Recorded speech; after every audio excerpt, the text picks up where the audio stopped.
I've been having a big problem in Beyond All Reason lately, and that's whenever I play in the Geo spot, I find that my front falls very quickly. So I decided to come up with an answer for this. I put on the chef's hat and I've cooked up the fastest possible T2, at least that I can find, that actually gets units to the front line and looks to help the front line as soon as possible. In this video, there's going to be two parts. The first part, we're going to be looking at the build order. The second part, we're going to be looking at a real game. So let's jump into it and take a look. I'll explain some of the working as well. So, this is for the Geo spot, works on both sides, works with core, works with arm, so works with everybody. Let's make sure we have the correct speed. And we're starting off with a 3-mex opening. Now, technically, you can do this off a 2-mex opening, which is where you build your base around here, and then you grab these two. However, this works much better in the event that you store wind. Because what's going to happen when you store wind is you are going to be delaying your build order. So if you are stalling your wind and you've got 3 mexes instead of 2, that means more metal for you. And that's a good thing. You want as much metal as you can. So coming up to the top, we're now going to put down 3 wind turbines, and we're going to make sure that they're all within our radius of the commander. You can see right here, we're not going to have to move to do this. We're going to put down 3, and we're going to queue up our bot lab, and then we're going to put 2 more wind turbines after it, in the event that wind is low. So let's say it's below 12, then we would add in a 4th. In the event it's below like 6, then we would add in a 5th. If it's below that, we would probably even just look to add in a solar. From here, we're going straight into Lazarus, and you will notice that one of the great things about being up here is that we are very close to these trees, which means it's going to be super duper easy for us to get our Lazarus onto these trees. We start collecting energy even faster, so it just means they don't have to walk all that distance. And as soon as we get to the Lazarus, it's a really safe point. So you can see here we're at 19 wind, but the moment that this guy comes out, you're pretty much guaranteed that your build's going to be pretty strong thereafter. So after the first Lazarus, we're going to drop down our next wind turbine, followed by a second one, and then we're just going to pump out these guys. And what we're aiming for here is to get our Geo up as quickly as we can. Often we see people go with nanos before the Geo. I find that that is going to delay you. And because of that, we opt for the Geo straight away. So first 2 Lazarus are straight out to collect energy. Third Lazarus is also going to come and get energy, but he's going to grab it from over here. Fourth thing that we're building here is the Constructor. Now, the Constructor is going to do a little bit of a hit and run, throwing down the blueprint on the Geo, and then coming over to the mechs. And then finally, our last Constructor is going to be running over onto the trees. Now, one thing to note is that this guy down here is almost always going to ask you for a Constructor. So go ahead and just send this guy after he's built this down towards this position and give it over to C. That's not a problem at all. At the moment, you can see that we are doing quite a good chunk of energy, 298, and that's all being mitigated by the energy that we're picking up from the Lazarus, the winds, as well as the Constructor. And it means that we can afford to get a really competitive time on this Geo. And the sooner that this is up, the sooner your entire team is going to have energy. So it means that like front's not going to have to worry about energy for a little bit. And it just means that you're going to be able to really provide for your team here in the capacity from Geo the sooner that that is up. So the moment that this comes up, we're going to do a couple of things. Now, first, you'll notice that we're moving this con back because there's no one to give this guy to down here. So we'll bring him back. Don't worry, that is perfectly part of the plan. It works both ways, and we're building nanos, and we're building them in very specific spots. Just to pause it, just because this is very, very intentional, and it's incredibly important you get this right. When we build our mexes, we always build them as close as we can to this Geo, making sure that they're always towards the north, or if you're on the other side, that they are towards the south. And this is because if we build a nano, we can actually hit all 3 of these mexes, 1, 2, and 3. So if we place it in this position right here, you'll see it hits all 1, 2, 3. If we place it here, it will hit 1, 2, 3. You can technically also go here. You can also go there.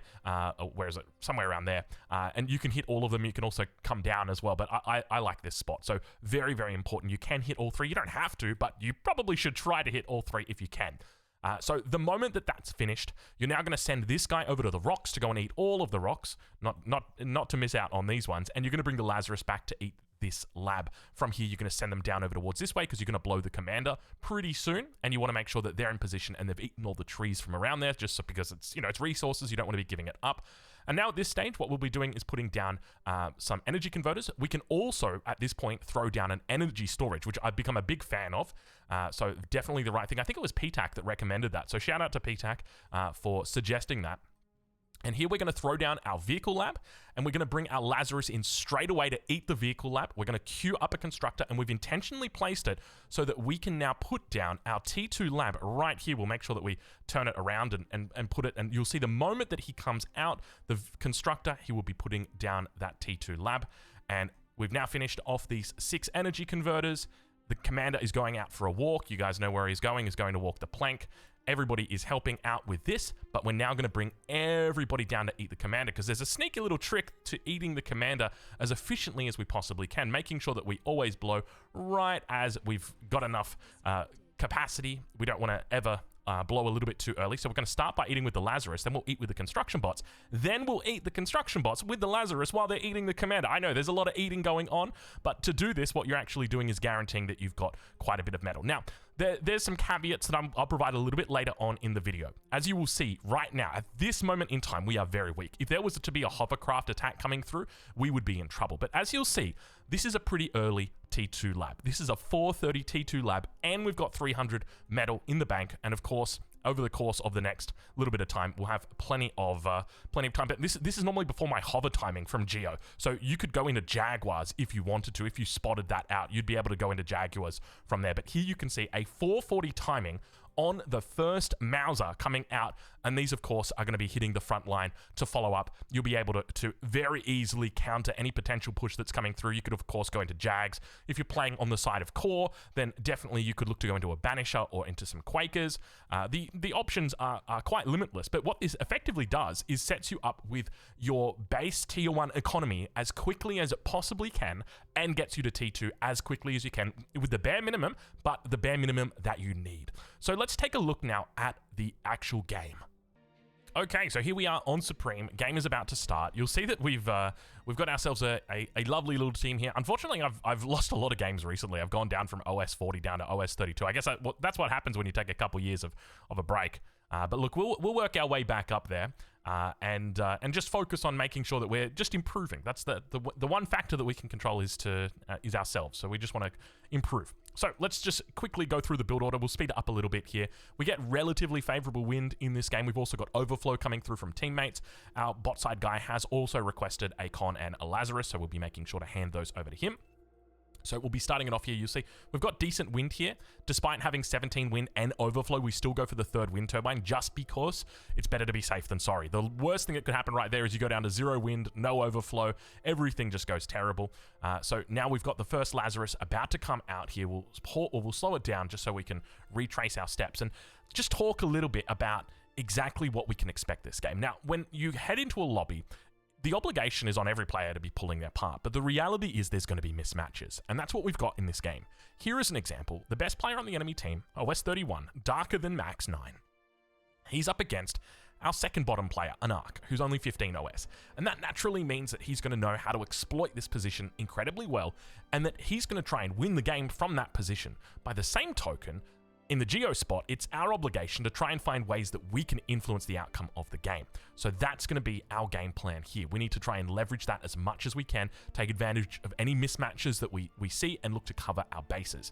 As I mentioned in the beginning of the video, the trouble that I've got is that often my front is folding very fast, so I need to get units up there really quickly, and that's what this strategy is all about. So let's right on board.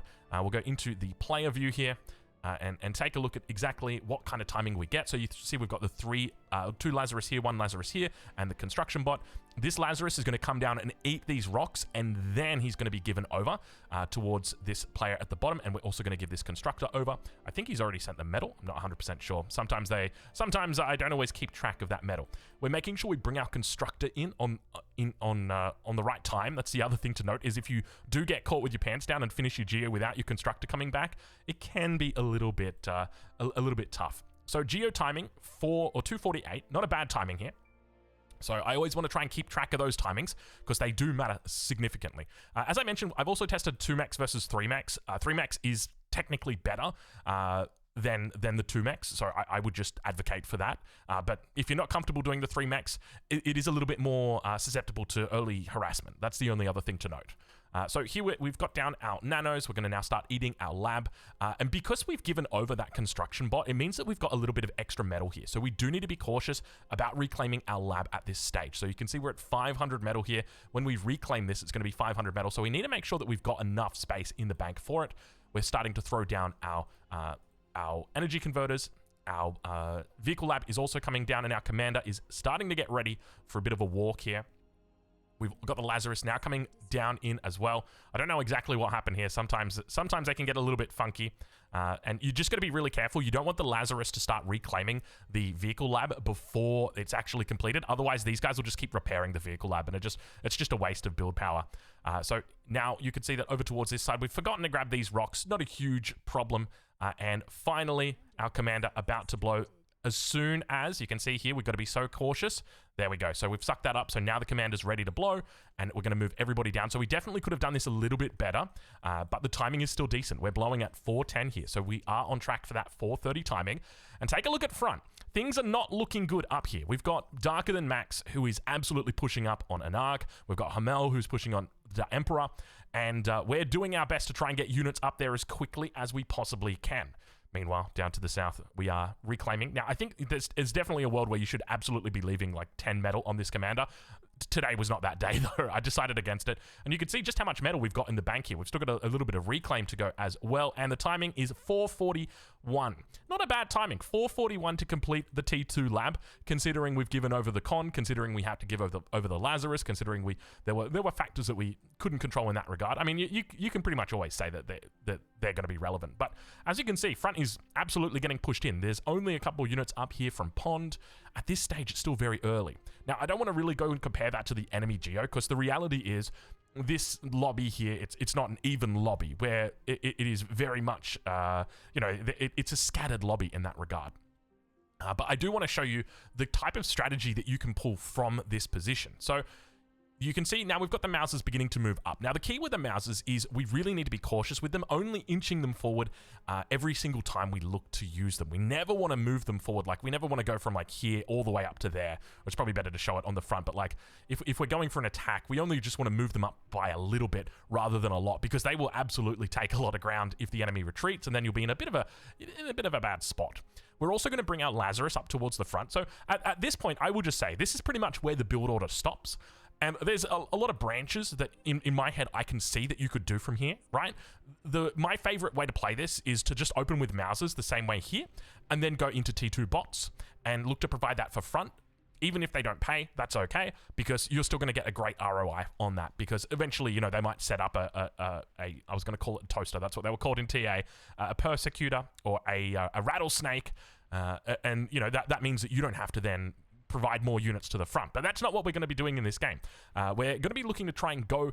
It's not necessarily all in, but it is very aggressive, the type of strategy that we do here. So I will carry you guys along. At this point, though, I mean, you've pretty much seen the opening and how to do it exactly. But just to show you the way that I like to play it, because you can do an absolutely brutal timing push. I'm not kidding you. Like, we are 1v5ing on the front. And I'm not saying that lightly. I am genuine when I say we are 1v5ing on the front at a point in this game. Yeah, that is quite the power of the Geo position if you can leverage it well. So continuing to move up. Now the key here is that we need to spam ticks. And the reason why we're doing this is because we need line of sight on these units, because as you will see, there are jammers in this position. Now, of course, we could look to try and Juno it, but the reality is a tick is just going to be so much more helpful. So that's where we ask our Pond player to come through. Honestly, all I really ask from a Pond player is to, like, give your titles to the front and spam ticks at mid. Like, that if you can tick those two boxes, you're going to be doing all right as a Pond player. So just keep that up. Because it's so imperative that you have the ticks just to provide this line of sight. So now behind the scenes, what we've done is we've tapped this advanced metal extractor, and we've now moved down towards the south. You can see that we're looking to grab our 3 initial metal extractors here, and then we'll be looking to hand off constructors to our allies. So it's the 7-minute 30 mark. So this is still quite early in this game for us to be doing this. In the event that there was T2 coming out from the enemy and we needed to deal with a big threat, maybe there was a push coming in, we wouldn't be in a position to provide T2 for our ally. We'd probably be looking to make Jaguars or maybe a Bull, just to try and defend any potential attack that was coming through. Because as you can see at the moment, the enemy is quite hesitant on really getting aggressive here, and they're just allowing us to slowly push back with these Mausers. They've tried their best to pork it up. You'll see that if we reveal the line of sight, that we do have the agitator coming down. They were attempting to build one right here on the front. And another thing that I love to do is just continue to remind our allies that they need to defend the Mausers, because if they don't defend the Mausers will die.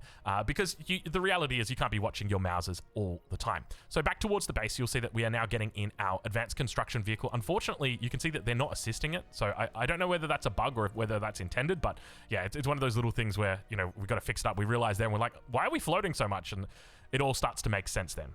And at this stage, I love to then get the councils out. This is part of the reason why I think ARM vehicles is just so much better than core vehicles. Even though core vehicles have definitely got its pros and its cons, the big con for me is the fact there is no con. That was pretty good, wasn't it? So you've got the council here. And these guys are just incredible, dude. These guys are so good, man. These are like S+ tier. That's how good they are. One of the best units in the game. So now that the agitator is up, we've got a couple of ways that we can play this. So we want to try and inch forward. We don't know exactly where it is, but we can kind of guess like the placement of it around there. And so we can now that we've spotted it out and we've got a bit of line of sight in there from our ticks, we can now start to work out exactly how we're going to play this and just continue angling in towards the enemy. One of the things I love to do is, because with the agitators, they don't do a huge amount of damage. You just want to come in and out of range, just making sure you repair with your Lazarus. The other thing to note is you always just want to be constantly reclaiming. So here is an example. You can see we're quite low. We're going to come over, repair this outside the radius of the enemy, and then we'll enter back in once we're okay. We're also going to get a couple more Mausers out because we want to go for a little bit of a timing attack.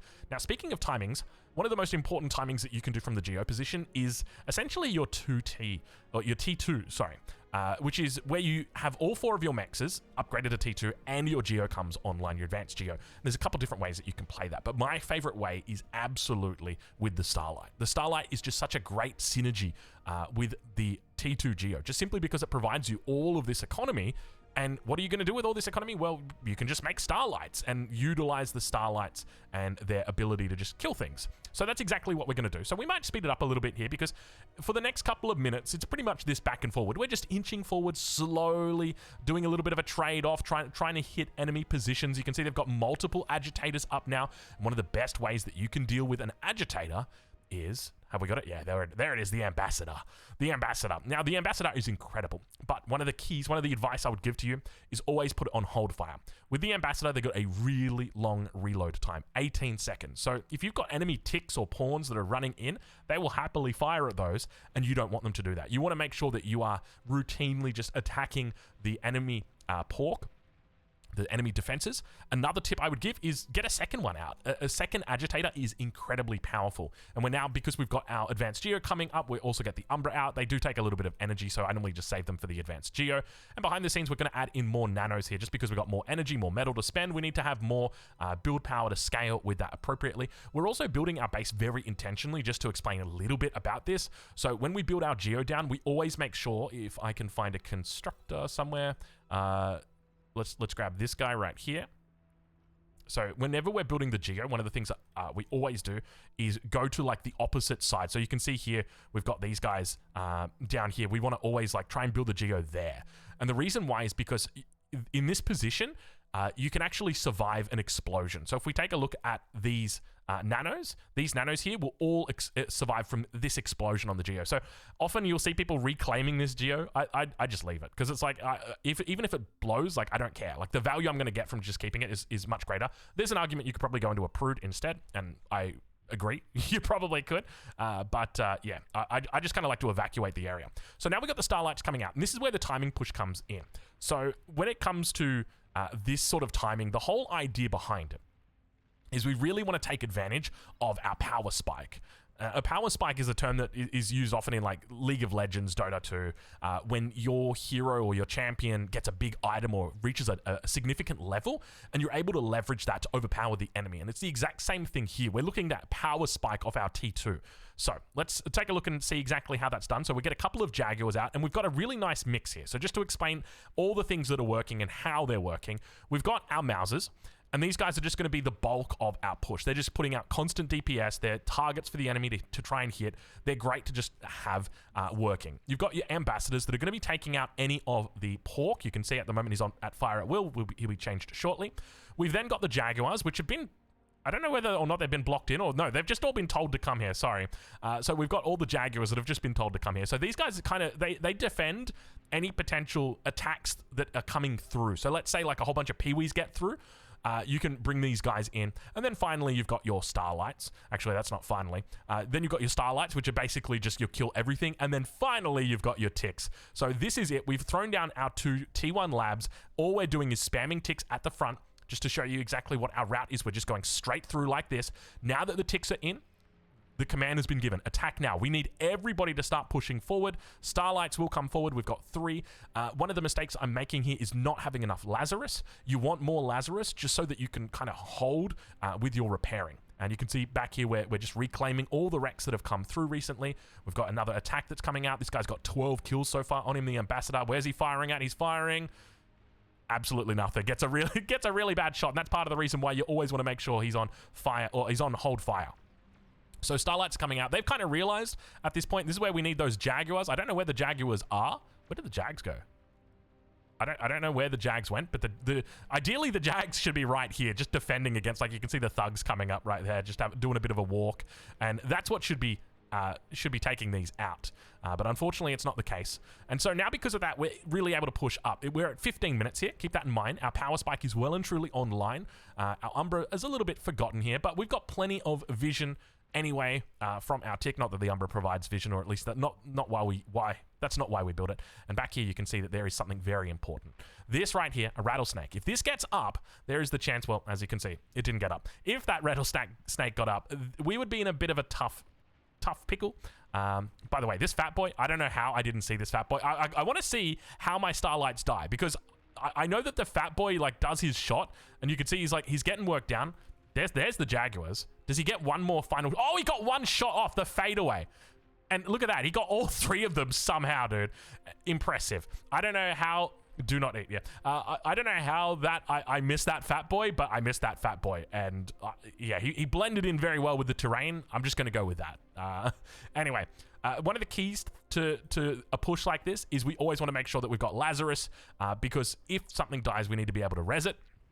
And one of the things we're doing here is commanding our allies not to eat, because one of the things they love to do is they just go grab all of their Lazarus and just bring them up to the front and say, eat everything, which is, that's perfectly fine. But, when a guy like this just comes up and you say, do not eat, and then you ping him a whole bunch of times.